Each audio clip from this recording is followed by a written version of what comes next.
एक बार की बात है। एक लड़की नदी पर नहाने और पानी भरने गई। उसने नहाने के लिए अपने कपड़े उतारे, उनको किनारे पर रखा और नहाने के लिए पानी में चली गई। जब वो नहा रही थी तो एक बंदर आया और उसके कपड़े उठाकर भाग गया। लड़की ने बंदर का पीछा किया और चिल्लाकर बोली, ओ बंदर, रुक जाओ, मेरे कपड़े वापस करो। बंदर बोला, अगर तुम मुझसे शादी करोगी तभी मैं तुम्हारे कपड़े वापस करूंगा। लड़की ये सुनकर हैरान रह गई। वो बोली, ये तुम क्या कह रहे हो? मैं तुमसे शादी कैसे कर सकती हूँ?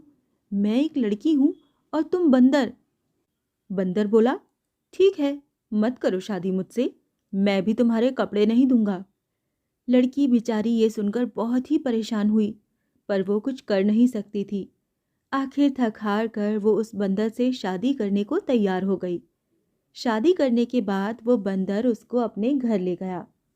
जब बंदर उस लड़की को अपने घर ले जा रहा था तो रास्ते में उस लड़की ने बंदर से पूछा, तुम मुझे खिलाओगे क्या? बंदर बोला, मैं तुम्हारे लिए लोगों के खेत से चावल चुरा कर लाऊंगा, वही तुमको खिलाऊंगा। इस तरह वो लड़की बंदर के साथ रहने लगी। बंदर उस लड़की के लिए लोगों के खेतों से मक्का और चावल चुरा कर लाता था। वो उसी को पकाती थी और खाती थी। वो लड़की उस बंदर के साथ रहती ज़रूर थी, पर वो हमेशा यही सोचती थी कि किसी तरह वो बंदर के घर से भाग जाए। एक दिन जब उसका बंदर पति बाहर गया हुआ था तो उसने उसकी बूढ़ी माँ जो उसी घर में रहती थी उसको मार दिया।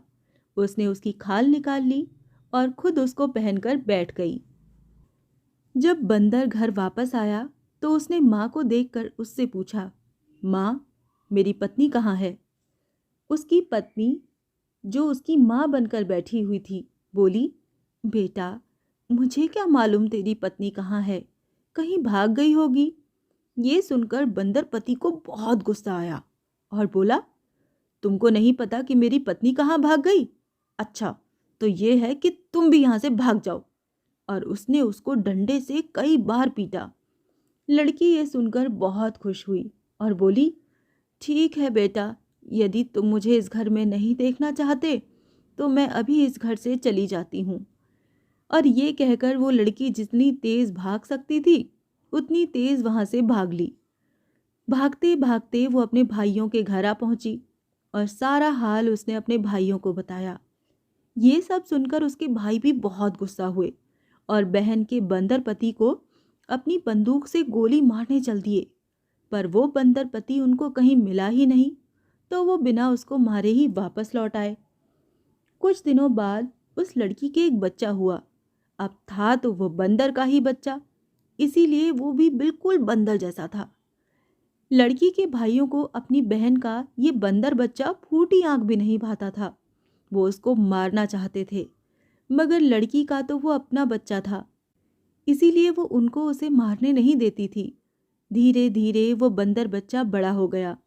एक दिन उसकी माँ ने कहा, मेरे बेटे, अब तू बड़ा हो गया है, अब तुझे जंगल चले जाना चाहिए और अपने पिता के पास ही रहना चाहिए। ये सुनकर वो बंदर बच्चा जंगल चल दिया। वो पहाड़ियों के पास आराम करता था, पेड़ों पर चढ़ता था, पर बोलता नहीं था। जिस दिन वो बंदर बच्चा जंगल की तरफ चला, उसके जाने के कुछ देर बाद ही उसकी माँ ने जिस मशीन से कपास साफ करनी थी वो शुरू कर दी।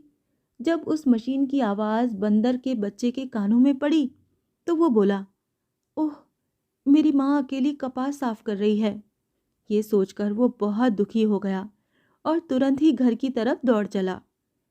बंदर बच्चे की माँ को भी अपनी बेटी की बहुत याद आ रही थी, पर वो अपने भाइयों के डर से अपने बंदर बच्चे को साथ रखने में डरती थी। सो जब उसका बेटा घर आया तो वो उसको देखकर बहुत खुश हुई, पर फिर जंगल भेजने पर मजबूर हो गई। अगले दिन उसने फिर बंदर बच्चे को जंगल भेज दिया और उस दिन उसने कपास साफ करने वाली मशीन नहीं चलाई। सो बंदर का बच्चा भी जब पेड़ पर चढ़ा तो उसे मशीन की आवाज़ नहीं सुनाई दी और फिर वो हमेशा के लिए जंगल की तरफ चला गया।